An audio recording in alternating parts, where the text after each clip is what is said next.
Brilliance Audio presents the unabridged recording of The Assassin's Accomplice, Mary Surratt and the Plot to Kill Abraham Lincoln by Kate Clifford Larson, performed by Laural Merlington. For Spencer, Rebecca, and Trevor, with all my love. Introduction.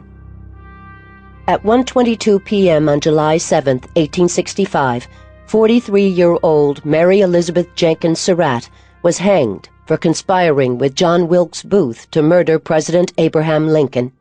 She would be the first woman ever executed by the United States government. By the summer of 1865, practically every American knew who Mary Surratt was.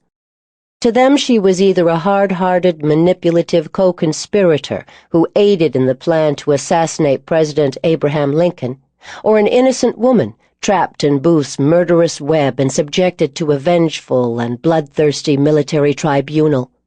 Hanged with 3 male co-conspirators beside her, Mary's fatal punishment sent shockwaves around the nation.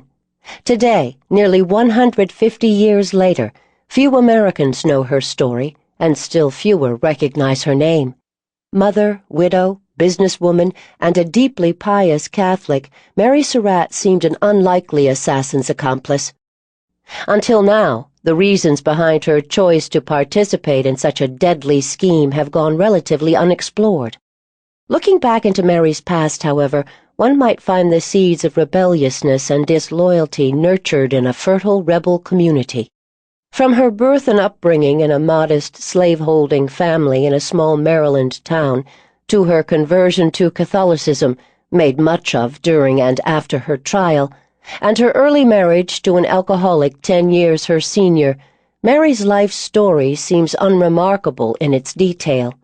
But clues to her fateful decision to befriend and support Lincoln's murderer may be found in the deep disruptions brought on by the Civil War and her husband's sudden death in 1862.